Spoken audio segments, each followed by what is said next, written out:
नमस्कार दोस्तों, आपका स्वागत है हॉरर की दुनिया में। यहाँ हम आपके लिए लाते हैं उन कहानियों को जो आपके रोंगटे खड़े कर देंगी और दिल की धड़कनों को तेज कर देंगी।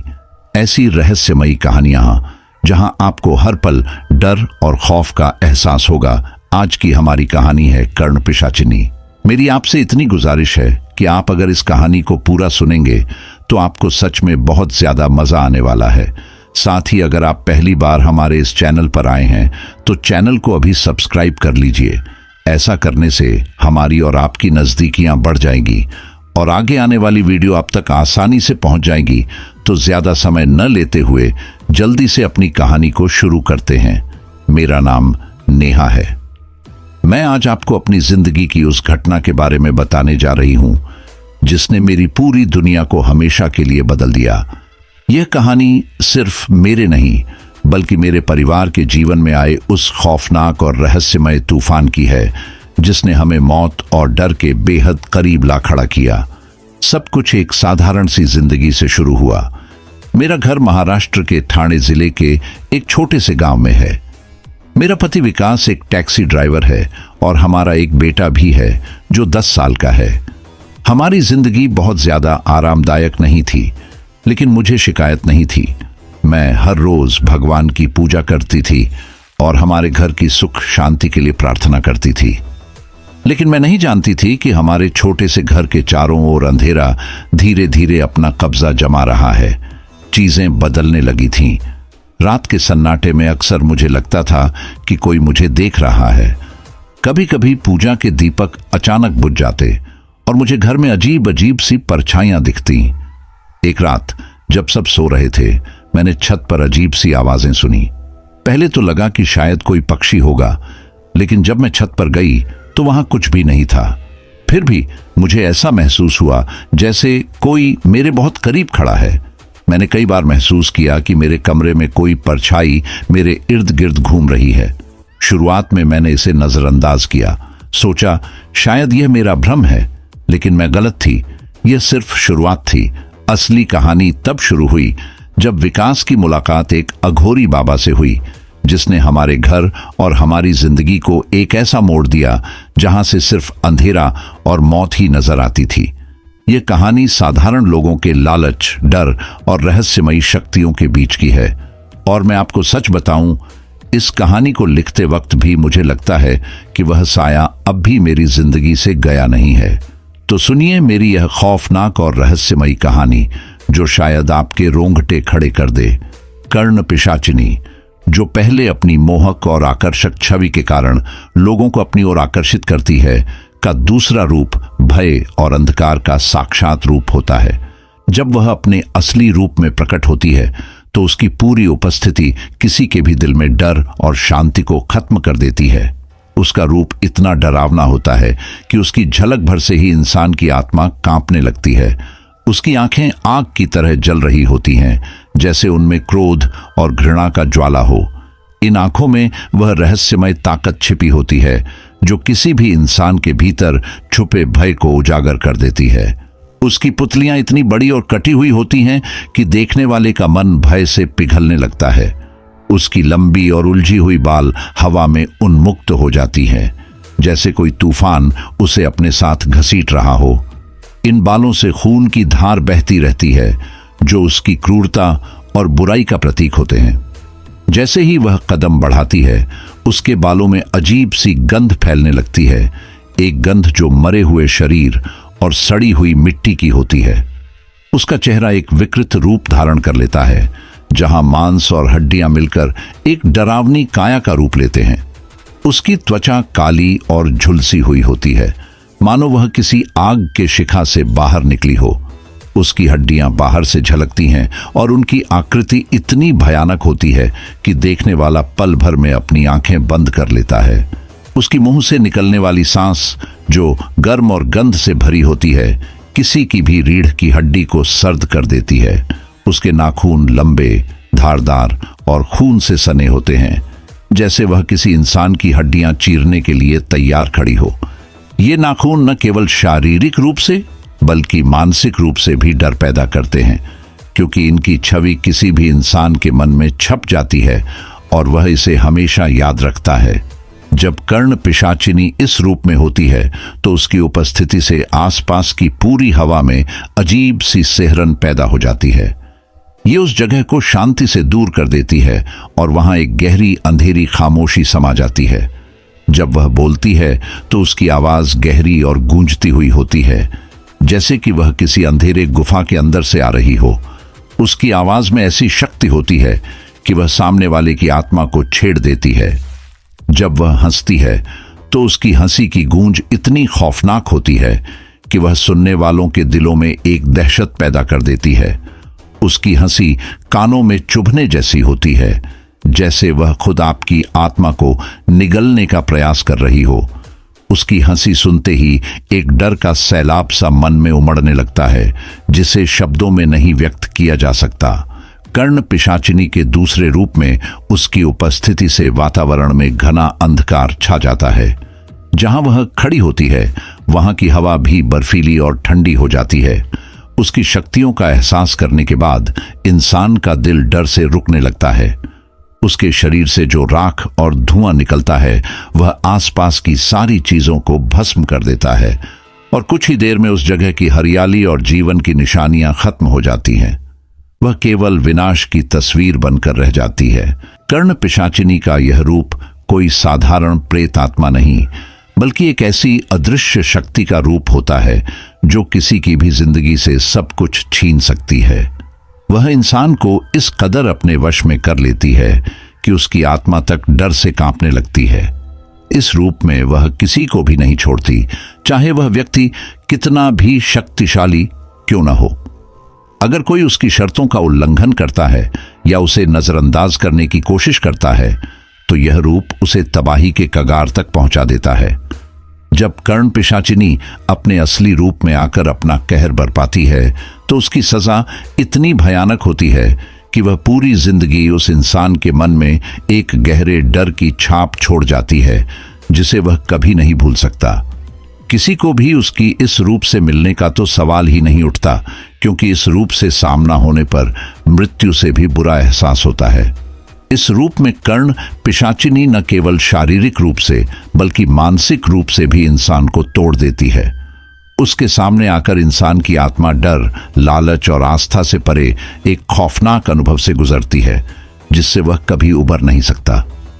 कर्ण पिशाचिनी की ताकत केवल उसकी स्वयं की शक्तियों तक सीमित नहीं थी। वह अजीब और अप्राकृतिक तरीकों से सहयोगियों को अपने अधीन कर लेती थी। ऐसा ही एक सहयोगी था, एक बच्चा जो मासूमियत के पीछे छिपे अंधकार का प्रतीक बन चुका था। यह बच्चा उसकी छाया की तरह हर समय उसके साथ रहता था और उसकी योजनाओं को सफल बनाने में अहम भूमिका निभाता था। उस बच्चे का चेहरा भोला और मासूम दिखाई देता था, लेकिन उसकी आंखों में एक ऐसी गहराई थी जो किसी के भी दिल में डर का संचार कर देती थी। उसकी आंखें किसी बूढ़े व्यक्ति की तरह दिखती थीं, जो कई जन्मों का दर्द और अनुभव समेटे हुए थीं। उसकी उपस्थिति पहले पहल किसी को भी धोखा दे सकती थी, क्योंकि उसकी छोटी छोटी हरकतें बिल्कुल एक सामान्य बच्चे जैसी थीं। वह कर्ण पिशाचिनी के आदेशों का पालन करने के लिए हमेशा तत्पर रहता था और अक्सर लोगों को भ्रमित करने के लिए मासूमियत का नकाब पहनता था। उसकी हंसी में एक खौफनाक गूंज थी जो सुनने वाले को विचलित कर देती थी। जब भी वह हंसता तो ऐसा लगता कि उसकी हंसी के पीछे कोई गहरा राज छिपा है। ये बच्चा उन इंसानों के पास जाकर उनकी कमजोरी का पता लगाता जो कर्ण पिशाचिनी के जाल में फंसने वाले होते थे। वह उनके सपनों और आकांक्षाओं को समझकर कर्ण पिशाचिनी को सूचित करता, ताकि वह उनका इस्तेमाल करके अपने जाल में फंसा सके। इस बच्चे का शरीर भी रहस्यमय था। वह कभी कभी अचानक गायब हो जाता और उसकी जगह उसकी छाया उस स्थान पर बनी रहती। जब भी कोई उसे छूने की कोशिश करता तो ऐसा लगता कि वह बच्चे के शरीर को छू नहीं रहा है, बल्कि कोई ठंडी बेजान वस्तु को महसूस कर रहा है।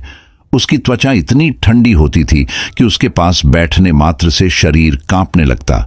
लेकिन यह बच्चा केवल कर्ण पिशाचिनी का संदेशवाहक और जासूस नहीं था, वह एक खतरनाक हथियार भी था, जब भी कोई कर्ण पिशाचिनी के आदेशों की अवहेलना करता या उसे चुनौती देने की कोशिश करता तो यह बच्चा अपने असली रूप में आ जाता।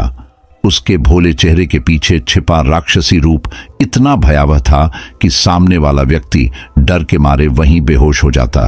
उसकी आंखों से निकलने वाली एक चमकदार रोशनी जो खून की लालिमा से भरी होती थी, किसी के भी दिल को धड़कने पर मजबूर कर देती।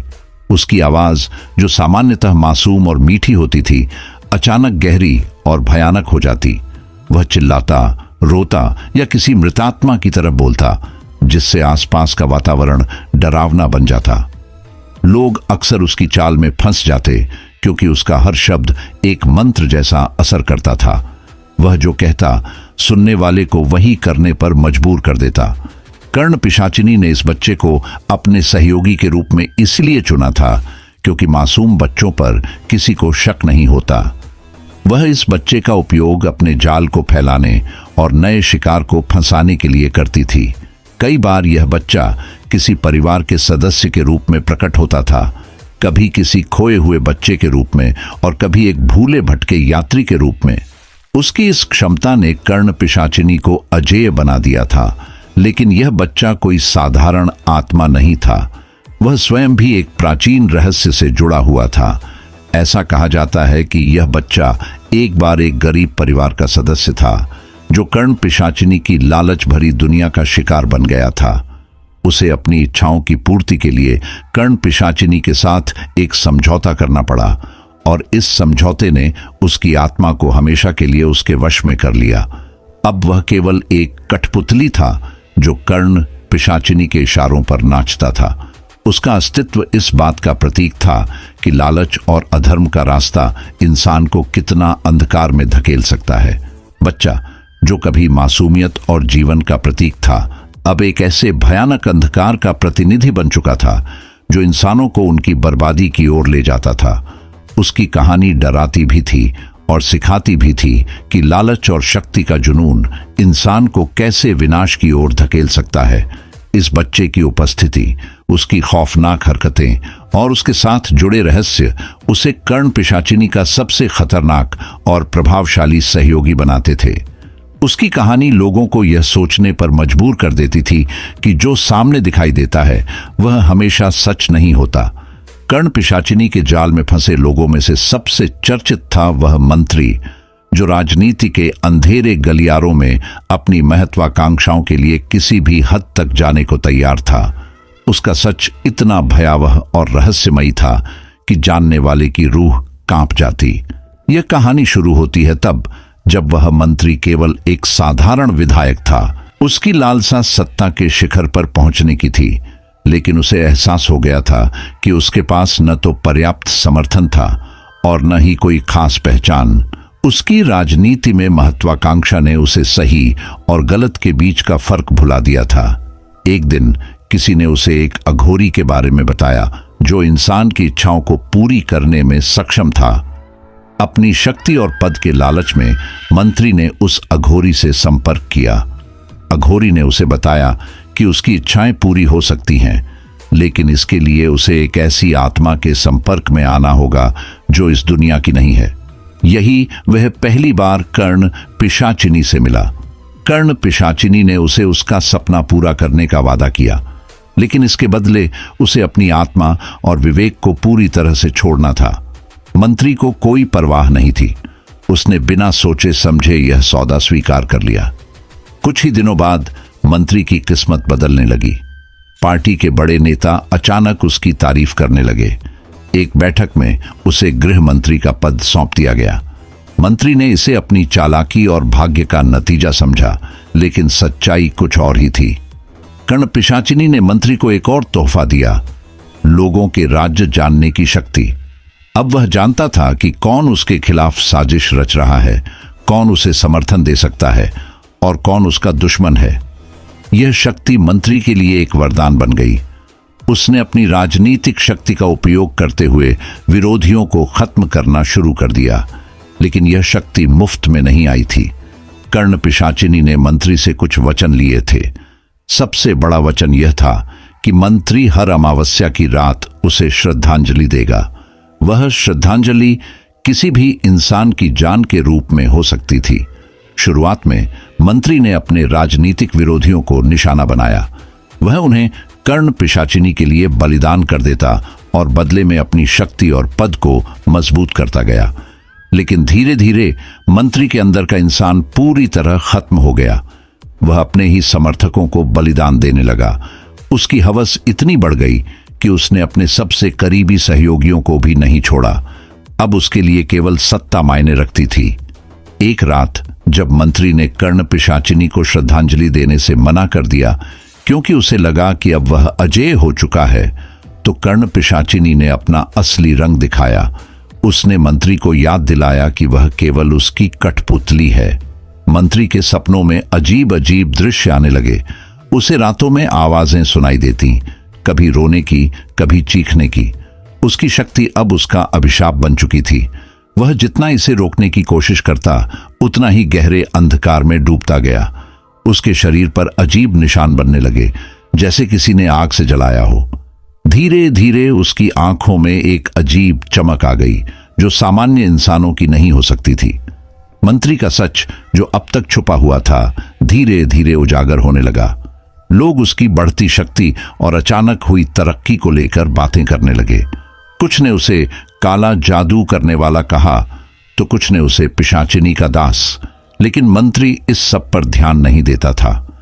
मंत्री के घर पर अब भी बड़े बड़े लोग आते थे, लेकिन उनके अंदर डर का साया रहता था। जब भी मंत्री किसी के साथ बात करता, ऐसा लगता कि वह उसकी आत्मा को देख रहा है।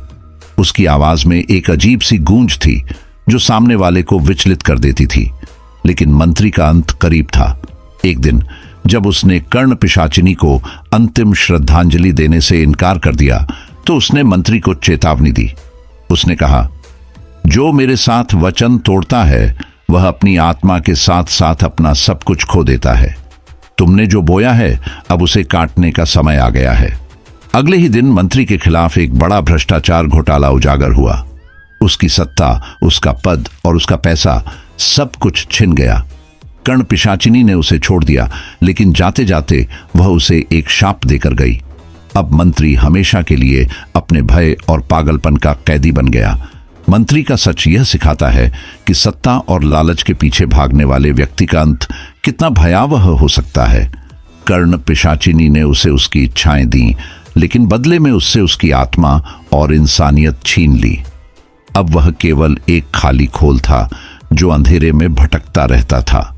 कर्ण पिशाचिनी केवल एक आत्मा नहीं थी, बल्कि एक शक्तिशाली दानवी सत्ता थी, जो अपने रास्ते में आने वाले हर बाधा को मिटाने के लिए अपनी सेना का निर्माण करती थी। यह सेना सामान्य इंसानों से नहीं, बल्कि आत्माओं, परछाइयों और शापित जीवों से बनी थी। कहानी के इस मोड़ पर नेहा और विकास को एहसास हुआ कि कर्ण पिशाचिनी अकेली नहीं थी। उसके साथ सैकड़ों डरावने, विकृत और भूतिया आकृतियां थीं, जो उसकी आज्ञा पर कार्य करती थीं। ये जीव न केवल दिखने में भयावह थे, बल्कि उनकी उपस्थिति ही किसी का भी मनोबल तोड़ने के लिए काफी थी। इस सेना की उत्पत्ति उन आत्माओं से हुई थी, जो लालच, धोखे या वचन भंग के कारण कर्ण पिशाचिनी के जाल में फंस चुकी थीं। हर आत्मा जिसने उसके साथ वचन तोड़ा या उसके नियमों का उल्लंघन किया, उसकी दास्ता में बंध जाती। यह सेना कर्ण पिशाचिनी की शक्ति का स्रोत थी और उसकी इच्छाओं को पूरा करने का साधन भी। इनमें से सबसे ज्यादा डरावने थे वचन भंग के दास। ये वे आत्माएं थीं जिन्होंने कर्ण पिशाचिनी के साथ किए गए वचनों को तोड़ा था। उनकी आंखों में केवल खालीपन और चेहरों पर असहनीय पीड़ा थी।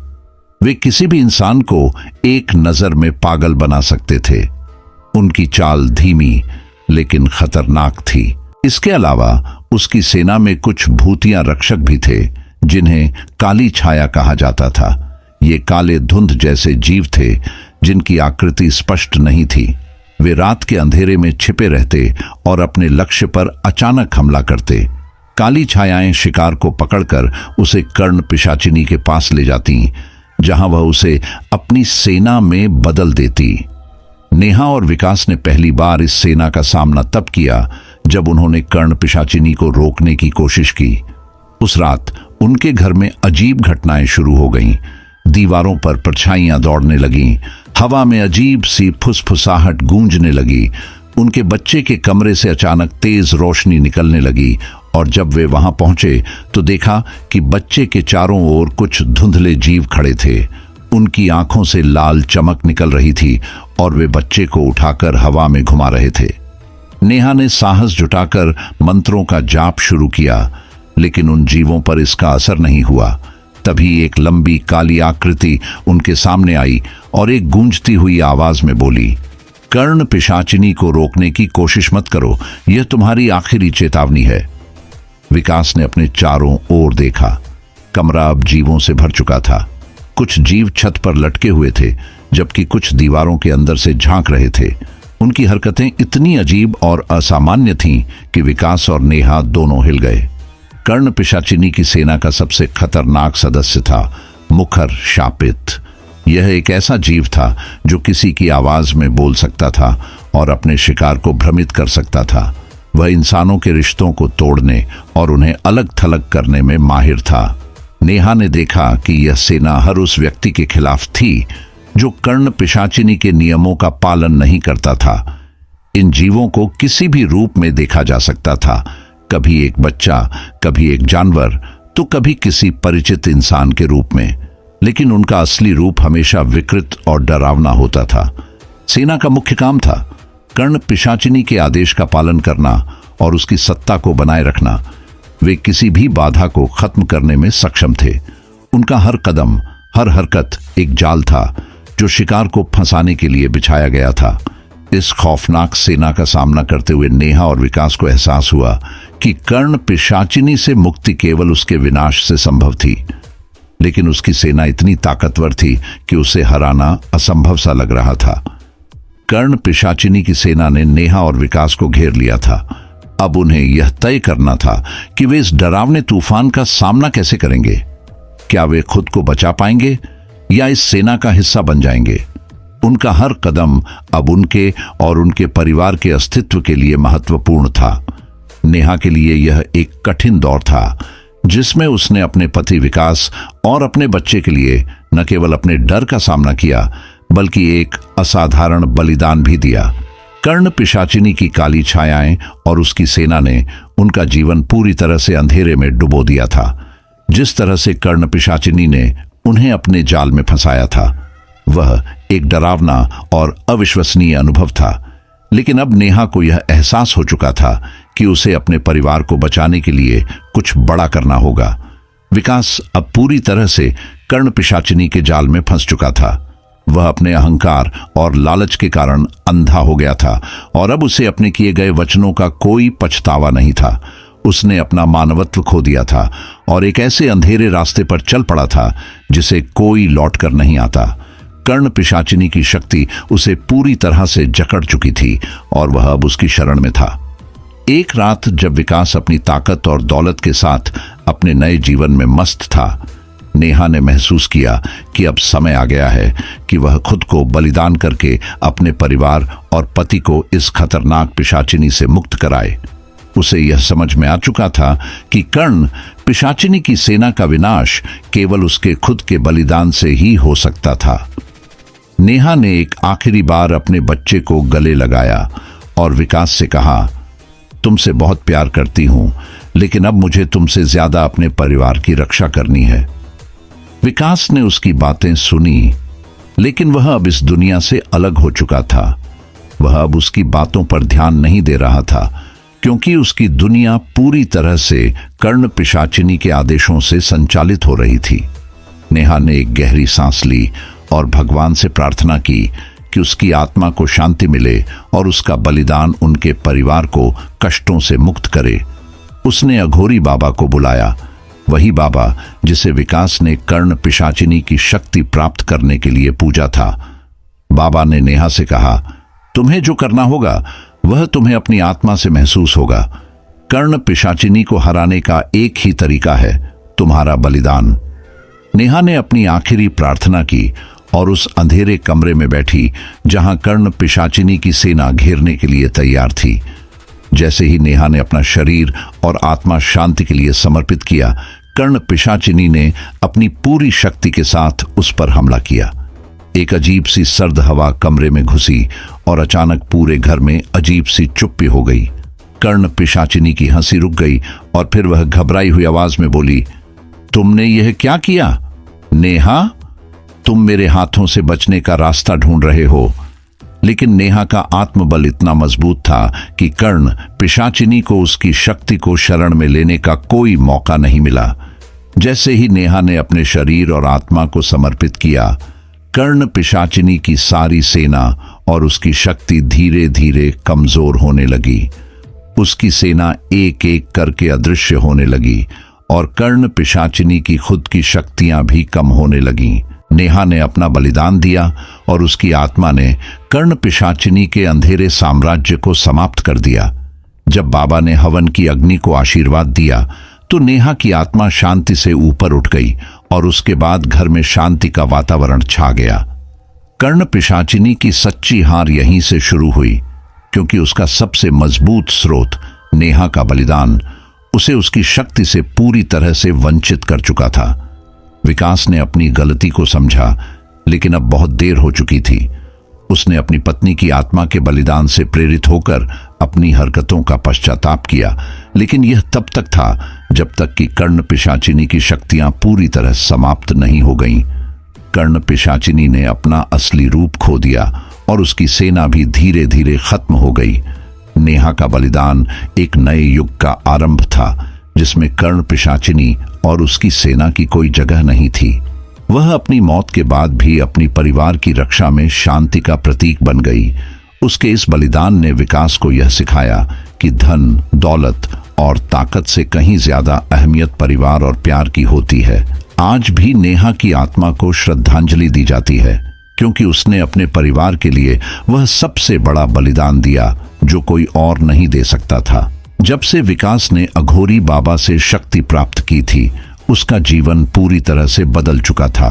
वह अब एक अज्ञेय शक्ति का मालिक बन चुका था, जिसे हर कोई उसकी अद्भुत शक्तियों और भविष्यवाणियों के कारण जानता था। लेकिन उसे यह कभी एहसास नहीं हुआ कि जिस अघोरी से उसने मदद ली, वह कोई साधारण बाबा नहीं था, बल्कि उसकी असली पहचान कुछ और ही थी, जो बहुत खौफनाक और रहस्यमयी थी। अघोरी बाबा का व्यक्तित्व जब तक विकास के जीवन का हिस्सा था, तब तक वह उसे सिर्फ एक साधारण बाबा जैसा ही लगता था। वह उस बाबा को एक गुरु की तरह मानता था, जिसने उसे शक्ति दी और उसकी दुनिया पलट दी। लेकिन नेहा को हमेशा एक डर सा लगता था। उसे लगता था कि बाबा कुछ और ही है, जो विकास के पास एक खतरनाक उद्देश्य से आया था। एक दिन जब विकास ने अपनी साधना की ऊंचाई पर पहुंचकर अहंकार में डूबते हुए खुद को ही अंतर्ज्ञानी बाबा घोषित किया, नेहा ने अघोरी बाबा के बारे में और अधिक जानने का मन बनाया। उसने बाबा के बारे में कुछ संदिग्ध बातें सुनी थीं और यह जानने के लिए उसे यह खोजना था कि असल में वह कौन था। नेहा ने एक रात बाबा को अपने घर बुलाया और चुपचाप उसकी बातों पर ध्यान देने लगी। बाबा ने उसकी बातों का कोई स्पष्ट जवाब नहीं दिया, लेकिन नेहा की निगाहें उसकी आंखों में छुपी कुछ अजीब सी चमक को देख रही थीं, जो उसे अजीब लग रही थी। एक दिन उसने तय किया कि वह बाबा की असली पहचान का पता लगाएगी। नेहा ने अघोरी बाबा से अकेले में मिलने का मौका पाया। इस दौरान उसने बाबा से कहा, मुझे तुमसे कुछ पूछना है। तुम जो भी कर रहे हो वह सब कुछ ठीक है, लेकिन मेरी आंखों में क्या हो रहा है? तुम वास्तव में कौन हो? बाबा ने उसकी तरफ देखा और एक झटके में उसकी चेहरा बदल गया। उसके चेहरे पर एक भयानक और डरावनी मुस्कान उभर आई और उसकी आंखों में एक खौफनाक चमक दिखाई दी। उसकी त्वचा एक पल में सख्त और जंगली हो गई, जैसे किसी मरे हुए इंसान की चमड़ी। उसकी आवाज बदल गई और वह बोला, तुमने मेरी असली पहचान जानने की कोशिश की है, लेकिन क्या तुम यह सच में जानना चाहोगी? नेहा ने घबराते हुए कहा, तुम कौन हो? तुम इंसान नहीं हो, है ना? बाबा की हंसी गहरी और डरावनी थी। उसने अपनी असली पहचान का खुलासा करते हुए कहा, मैं एक अघोरी नहीं हूं। मैं दरअसल एक प्राचीन प्रेतात्मा हूं, जिसे इस दुनिया में अपनी शक्ति और राज्य के लिए भेजा गया था। मेरी आत्मा ने सदियों से अंधकार में रहकर अपनी शक्तियों का विकास किया है। मैं वह हूं जिसे लोग कर्ण पिशाचिनी की सेना का मुख्य आका मानते हैं। तुमने जो सोचा था वह नहीं है। मैं सिर्फ एक साधारण बाबा नहीं बल्कि एक शैतान हूं जो मनुष्य की कमजोरी का फायदा उठाता है और उन्हें अपनी जाल में फंसा लेता है। नेहा के रोंगटे खड़े हो गए। उसने अब पूरी तरह से समझ लिया था कि जिस बाबा ने उनके जीवन को प्रभावित किया वह कोई साधारण अघोरी नहीं था बल्कि एक सशक्त और खतरनाक प्रेतात्मा था। अघोरी बाबा ने अपनी हंसी को दबाते हुए कहा, तुम अपनी जान से ज्यादा मुझसे नफरत कर सकती हो लेकिन तुम कुछ भी नहीं कर पाओगी क्योंकि मैं तुम्हारे पति विकास को अपने जाल में फंसा चुका हूं और अब उसे मेरे अधीन करने से कोई नहीं रोक सकता। नेहा के पास अब एक ही रास्ता था। उसने बाबा से कहा, अगर तुम इंसान हो तो तुम्हारे पास एक तरीका होगा जिससे मैं तुम्हारी शक्तियों को खत्म कर सकती हूं। मुझे विश्वास है कि अगर तुम पूरी तरह से तुमसे लड़ने के लिए तैयार हो तो मुझे इसे रोकने का रास्ता मिलेगा। बाबा ने उसकी चुनौती को गंभीरता से लिया और कहा, तुम समझ नहीं पा रही हो नेहा, तुम जितना चाहे उतना कोशिश कर लो, तुम कभी भी मुझे हराने के लिए तैयार नहीं हो सकती हो। मैं सिर्फ एक अंधकार की आत्मा नहीं बल्कि एक प्राचीन और शक्तिशाली शैतान हूं। तुम्हारे सामने जो खड़ा हूं वह मेरी असली पहचान है और तुम इसे कभी बदल नहीं पाओगी। अब नेहा को समझ में आ गया था कि उसे इस जाल को तोड़ने के लिए कुछ गंभीर कदम उठाने होंगे। वह जान चुकी थी कि अघोरी बाबा के साथ उसका और विकास का भविष्य जुड़ा हुआ था, लेकिन वह खुद को और अपने परिवार को इस बुरी ताकत से मुक्त करने के लिए तैयार थी। अघोरी बाबा की असली पहचान के बारे में पता चलने के बाद नेहा ने खुद को ठान लिया कि वह अपनी पूरी ताकत से उस प्रेतात्मा के खिलाफ लड़ेगी और उसे इस दुनिया से खत्म करेगी। विकास और नेहा के जीवन में खौफनाक मोड़ तब आया जब वे एक अजीब घटनाक्रम का हिस्सा बने जिसके बारे में उन्होंने कभी सपने में भी नहीं सोचा था। कर्ण पिशाचिनी के प्रभाव में आने के बाद विकास के जीवन में असाधारण घटनाएं घटने लगी। वह एक शक्तिशाली अज्ञानी बाबा बन चुका था, लेकिन उसके मन में कभी न कभी यह सवाल उठता था कि वह किस मार्ग पर चल रहा था। अघोरी बाबा और कर्ण पिशाचिनी के साथ उसका गहरा संबंध उसे इस रहस्यमयी यात्रा के अंतिम चरण तक खींच लाया था। एक दिन अघोरी बाबा ने विकास और नेहा को एक दूरस्थ स्थान पर स्थित एक पुराने मंदिर के बारे में बताया। उसने कहा, तुम दोनों को उस मंदिर में जाना होगा।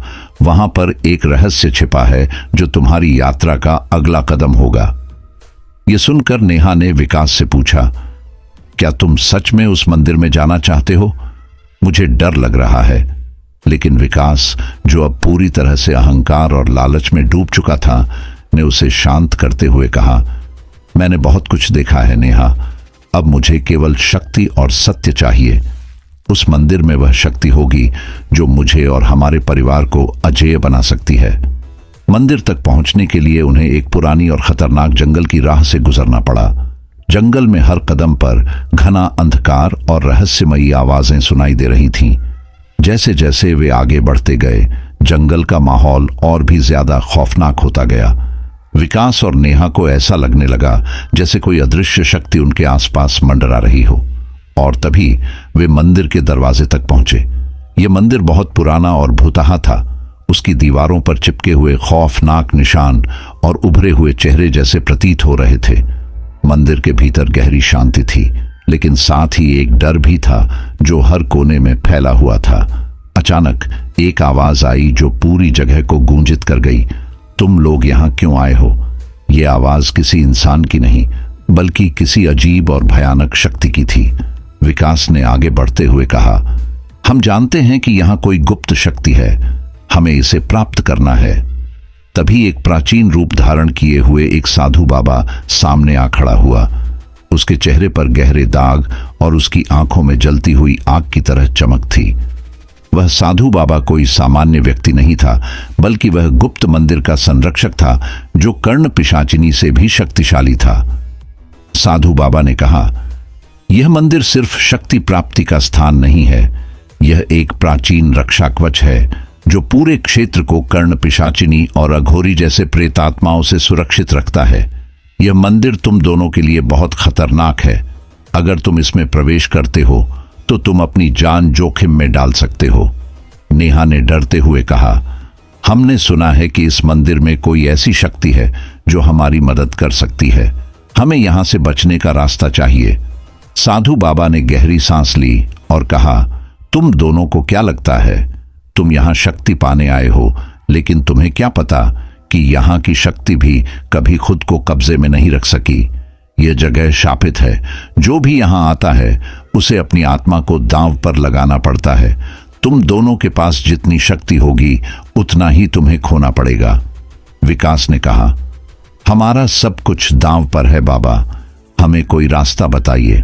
साधु बाबा ने उन्हें एक पुरानी पुस्तक दी और कहा, यह पुस्तक तुम्हारी यात्रा का मार्गदर्शन करेगी, लेकिन ध्यान रखना, जब तक तुम इस मंदिर की शक्ति को समझ नहीं पाओगे तब तक तुम कभी भी इसका हिस्सा नहीं बन पाओगे। यह शक्ति सच्चाई से भी खतरनाक है और अगर तुमने कोई गलती की तो तुम दोनों को खोना पड़ेगा। विकास और नेहा ने पुस्तक को थामा और मंदिर में प्रवेश किया। जैसे ही वे अंदर गए उन्हें महसूस हुआ कि चारों ओर से कुछ ताकतें उन्हें घेर रही थीं। यह एक गहरी और खौफनाक शक्ति थी जो हर कदम पर उनका पीछा कर रही थी। अचानक पुस्तक में एक पन्ना खुद ब खुद पलटने लगा और उसमें एक भयंकर दृश्य उभरा।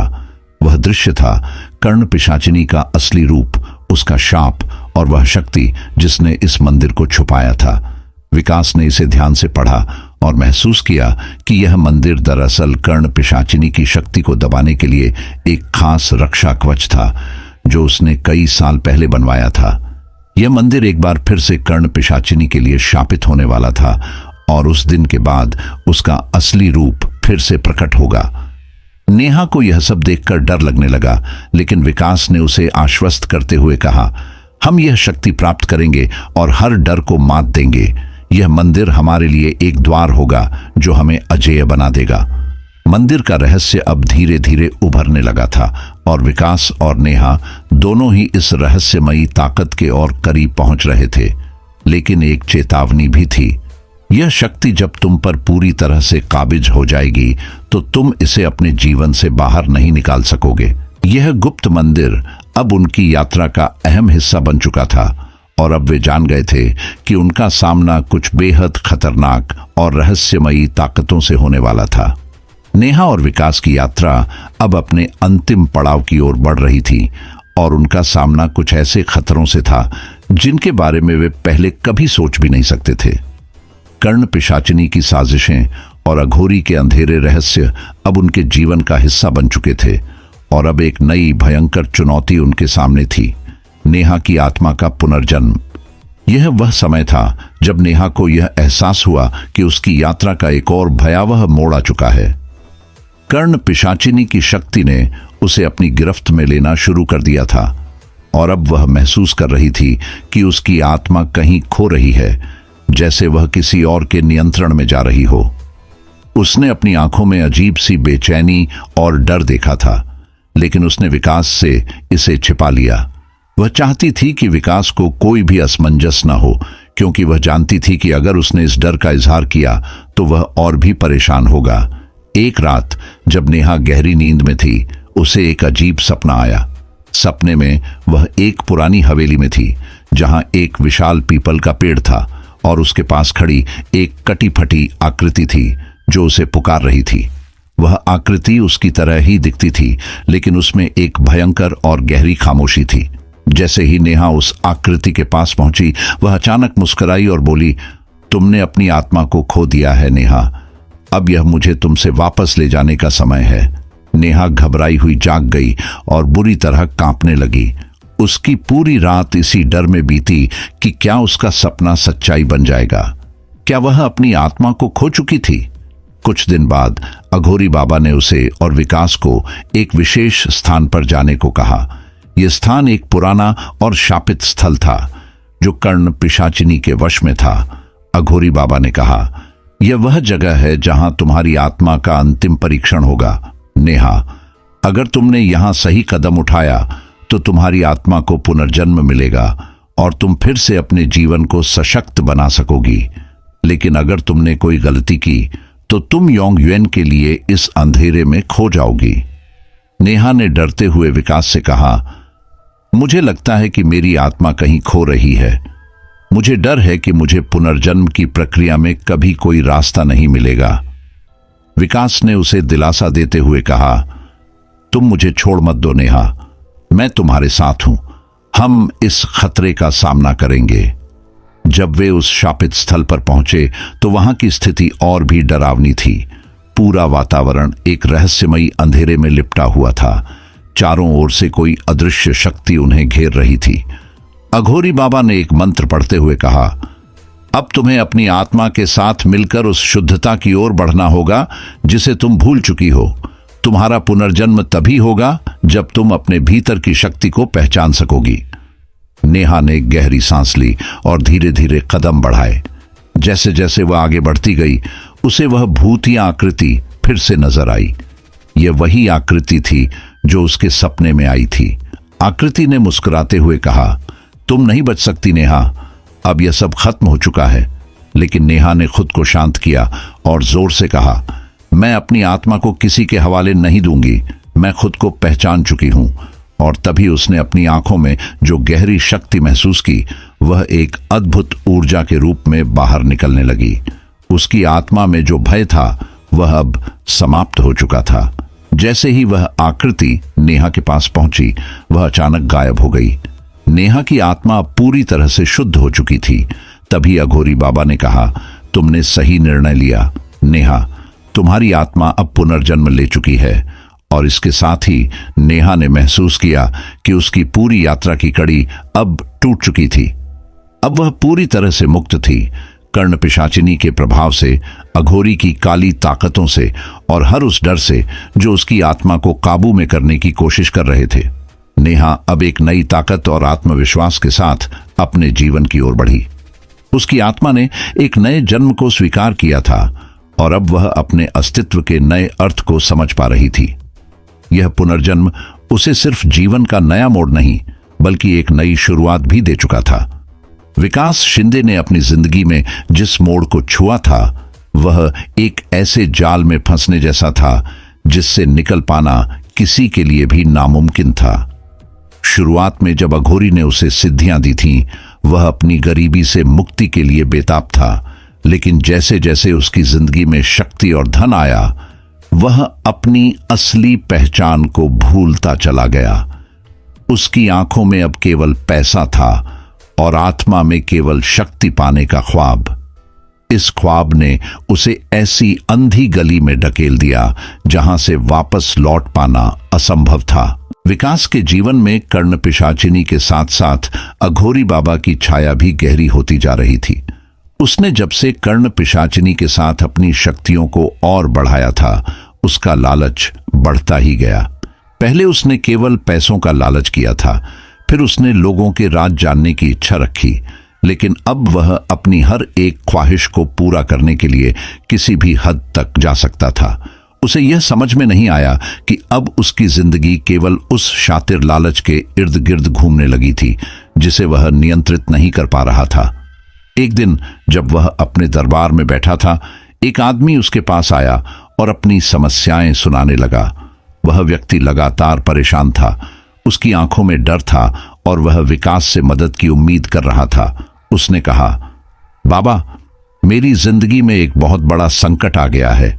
मेरे बिजनेस में भारी नुकसान हो रहा है और मेरे पास उसे बचाने का कोई रास्ता नहीं है। विकास ने एक गहरी मुस्कान के साथ उसकी बात सुनी और बिना एक पल गंवाए कहा, तुम चाहो तो मैं तुम्हारी मदद कर सकता हूं, लेकिन यह मुफ्त में नहीं होगा। उस आदमी ने तुरंत हामी भर दी और विकास ने उसे उस नुकसान को दूर करने के लिए एक खतरनाक और काला जादू करने का सुझाव दिया। यह सब जानने के बाद उस आदमी ने अपनी जान की सलामती के लिए वह काला जादू करने की सहमति दी। यहां पर विकास का लालच एक खतरनाक मोड़ ले चुका था। अब उसे लोगों के दुखों का इलाज करने से ज्यादा आनंद उस काले जादू से मिलता था, जिससे वह और भी अधिक शक्ति और धन हासिल कर सकता था।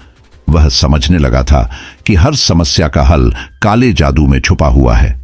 जैसे जैसे समय बीतता गया, विकास ने एक के बाद एक काले उपायों को अपनाना शुरू किया। उसने कई लोगों के जीवन को बदला, उनकी खुशियां लूट लीं और उन्हें उनकी मंजिल तक पहुंचाने का दावा किया, लेकिन हर एक व्यक्ति की मदद के बदले उसे और भी अधिक शक्ति और धन की आवश्यकता महसूस होने लगी। वह अब पूरी तरह से कर्ण पिशाचिनी के अधीन था और उसी के इशारों पर अपने कर्मों को अंजाम दे रहा था। एक दिन विकास को एक बड़े व्यापारी ने अपने बेटे के लिए एक भविष्यवाणी करने के लिए बुलाया। व्यापारी ने उसे एक मोटी रकम देने का वादा किया था, लेकिन विकास ने उसे कहा, यह तुम्हारी समस्या का हल नहीं है। मुझे जो चाहिए वह इससे कहीं अधिक है। मुझे तुम्हारा सब कुछ चाहिए, तुम्हारा व्यवसाय, तुम्हारी संपत्ति और तुम्हारी आत्मा। यह सुनकर व्यापारी घबराया, लेकिन वह विवश था और उसने विकास की शर्त मान ली। विकास ने व्यापारियों के बीच एक गहरी साजिश को फैलाया, उनके बिजनेस को बर्बाद करने का कदम उठाया और इस प्रक्रिया में अपना लालच और बढ़ाया।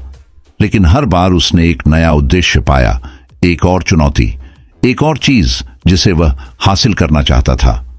अब उसे संतुष्टि का कोई एहसास नहीं था, वह केवल और अधिक चाहता था। अब विकास ने अपने आप को इतना घेर लिया था कि उसका हर कदम उसके अंदर एक नए अपराध को जन्म दे रहा था। उसके पास अब पूरी दुनिया का धन था, लेकिन उसके दिल में कोई सुकून नहीं था। वह सिर्फ खुद को देखता था, अपने आप को एक महान साधक मानता था जो सबसे ताकतवर बन चुका था। लेकिन उसने कभी नहीं सोचा कि वह जिस रास्ते पर चल रहा था वह उसे और भी गहरे अंधकार में ले जाएगा। आखिरकार कर्ण पिशाचिनी ने उसे चेतावनी दी, तुम्हारा लालच अब तुम्हारी अंत की शुरुआत बन चुका है विकास। तुम्हारे द्वारा किए गए हर कदम का परिणाम होगा। लेकिन विकास ने उस चेतावनी को नजरअंदाज किया और भी ज्यादा लालच में डूबता चला गया। उसकी आंखों में अब कोई डर नहीं था, वह सिर्फ शक्ति और धन के पीछे दौड़ रहा था। लेकिन कर्ण पिशाचिनी की ताकत और उसके द्वारा किए गए काले कर्म अंततः उसे तबाह कर देंगे। उसके सामने एक ऐसी स्थिति आ गई जहां उसे अपनी शक्ति के बदले अपनी आत्मा को खोने का डर सच्चाई बन जाएगा। विकास का लालच अब उसे ऐसी स्थिति में लाकर खड़ा कर देगा जहां से कोई वापस लौटने का रास्ता नहीं होगा। यह विकास का अंतहीन लालच था जो अंत में उसे नष्ट करने के लिए तैयार था। विकास शिंदे के जीवन में एक समय ऐसा आया जब उसकी हर इच्छा, हर उम्मीद और हर ख्वाहिश उसे अपनी गिरफ्त में जकड़ती चली गई। पहले वह एक साधारण ड्राइवर था जिसकी जिंदगी में केवल संघर्ष था, लेकिन एक दिन उसके हाथ में कर्ण पिशाचिनी के रूप में शक्ति और धन का ऐसा खेल आया कि उसने अपने रास्ते को बदलने की सोची ही नहीं। धीरे धीरे वह लालच, पिशाचिनी के वचनों और अघोरी की काली साधना में इतना डूब चुका था कि उसका मनुष्यत्व ही खो गया। लेकिन किसी ने कहा है ना, समय सबसे बड़ा बल है, और यही वह शक्ति थी जो अब उसकी जिंदगी में उलटफेर करने के लिए तैयार थी। वह समझता था कि उसने समय को अपने अनुसार मोड़ लिया है, लेकिन समय ने उसकी नियति को ऐसे मोड़ा कि वह अब खुद को ही संभालने में असमर्थ था। यह समय था जब उसके किए गए कर्म उसे अपने गहरे परिणामों की ओर धकेल रहे थे और अब उसे किसी भी मोड़ पर पलटने का कोई रास्ता नहीं दिख रहा था। एक दिन जब विकास अपने दरबार में बैठा था और लोग उसकी कृपा पाने के लिए उसके पास आ रहे थे, अचानक ही हवा का रुख बदलने लगा।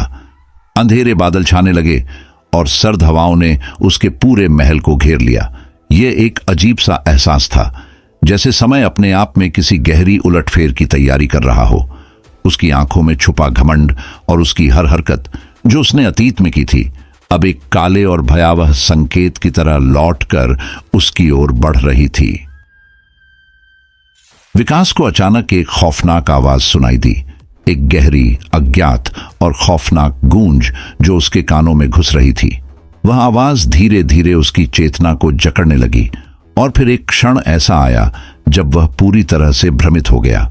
यह आवाज कुछ इस प्रकार थी, समय को मोड़ा जा सकता है, लेकिन समय कभी खुद को मोड़ने की इजाजत नहीं देता।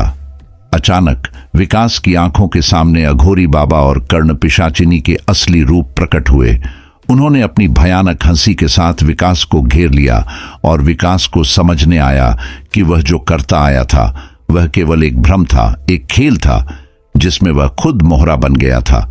अघोरी ने उसे कहा, तुमने समय के साथ खेला, लेकिन अब समय तुम्हारे साथ खेल रहा है। तुम जितना ही आगे बढ़े हो उतना ही गहरे दलदल में फंसते गए हो। अब तुम्हें अपने किए हुए कर्मों का हिसाब देना होगा। इस पल ने विकास को पूरी तरह से हिला दिया। वह समझ चुका था कि समय का उलटफेर ही उसे उसकी हालत तक ले आया था। अब वह जितना भागने की कोशिश करता, समय उससे तेज होता जाता। वह देख रहा था कि उसने जो भी रास्ते अपनाए थे वे उसे किसी अंतहीन बवंडर में खींच लाए थे। उसकी हर सुविधा, हर सिद्धि, हर लक्ष्मी ने उसे धोखा दिया था और अब समय ने उसे एक भयानक सच्चाई का सामना करने के लिए मजबूर किया था। इस वक्त विकास के सामने उसके अतीत के सारे कर्म घूमने लगे। वह उन सभी निर्दोष लोगों को याद करने लगा जिनकी जिंदगियां उसने अपनी काली साधना से नष्ट कर दी थीं। वह उनके चेहरों को देख सकता था जिनके चेहरों पर अब सिर्फ दर्द और तड़प थी। उसके जीवन का हर क्षण, हर पाप उसे घेरने लगा था, जैसे समय ने उसे आत्मसात करने के लिए उसे खींच लिया हो। कर्ण पिशाचिनी ने अपनी कटी हुई आवाज में कहा, अब तुम जहां खड़े हो वहां से लौटने का कोई रास्ता नहीं है। तुमने समय को चुनौती दी, अब समय तुम्हारे साथ उलटफेर कर चुका है। विकास का पूरा शरीर कांपने लगा। उसके हाथों में पसीना आ गया और वह घबराया हुआ सोचने लगा कि अब उसके पास क्या बचा है। इसी बीच जैसे एक अदृश्य शक्ति ने उसे पकड़ लिया, समय ने अपना अंतिम पलड़ा उसे दिखा दिया। उसकी सारी शक्तियां, सारे पैसे और सारी प्रतिष्ठा पल भर में ध्वस्त हो गई। वह अकेला खड़ा था, जैसे किसी पुराने खंडहर में फंसा हो, और समय ने उसे उसकी गलतियों का एहसास दिलाया। वह समझ चुका था कि यह सिर्फ वह नहीं बल्कि हर व्यक्ति को समय एक न एक दिन सिखाता है कि उसका वास्तविक रूप क्या है। अब विकास को एहसास हुआ कि उसने जितना भी किया था वह सब निरर्थक था। उस समय ने उसे पूरी तरह से नष्ट कर दिया था। यह सब उसी के किए गए कर्मों का परिणाम था और वह यह जान चुका था कि समय का उलटफेर ही सब कुछ है, जिसमें किसी को भी मुक्ति या बचाव का कोई रास्ता नहीं होता। समय ने उसे सिखाया था कि जो चीज एक बार उलटी हो जाए वह फिर से सही नहीं हो सकती, और अब विकास को भी इसका खामियाजा भुगतना था। विकास शिंदे की कहानी एक चेतावनी है कि समय और कर्म के साथ खेलना कभी भी इंसान के लिए अच्छा नहीं होता। लालच और आत्ममुग्धता के जाल में फंसा व्यक्ति अपनी आत्मा, रिश्तों और जीवन के असली उद्देश्य को खो देता है। विकास ने अपनी अस्थायी सिद्धियों और शक्ति के लिए अंधेरे रास्तों का अनुसरण किया, लेकिन अंततः उसे यह समझ में आया कि समय और कर्म से कोई नहीं बच सकता। जिस समय उसने अपनी इंसानियत को नकारा और अपनी आत्मा को बेच दिया, उसी समय ने उसे अपनी गिरफ्त में ले लिया। ये कहानी यह भी बताती है कि जब इंसान अपनी इच्छाओं और लालच के पीछे भागता है तो वह अपनी पहचान, अपने अपनों और अपनी शांति को खो देता है। समय की शक्ति और सच्चाई से भागना असंभव होता है और किसी भी शॉर्टकट का अंत दुखद ही होता है। अंततः विकास को यह समझ में आया कि जीवन की असली सफलता पैसों या बाहरी शक्तियों में नहीं बल्कि सच्चाई, मेहनत और शांति में है। लेकिन यह सब उसे बहुत देर से समझ में आया, और अब जब समय ने अपना पलड़ा पलट लिया था तो विकास को अपने किए गए कर्मों का खामियाजा भुगतना पड़ा।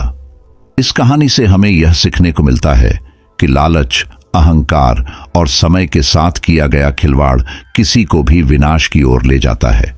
हम अपनी जिंदगी में जो भी कदम उठाते हैं उनका असर हमारे भविष्य पर निश्चित रूप से पड़ता है। तो दोस्तों, यह कहानी यहीं पर समाप्त होती है। अगर आपको कहानी अच्छी लगी हो तो चैनल को सब्सक्राइब जरूर कर लेना, वीडियो को लाइक भी कर देना और एक प्यारा सा कमेंट आप कर देना।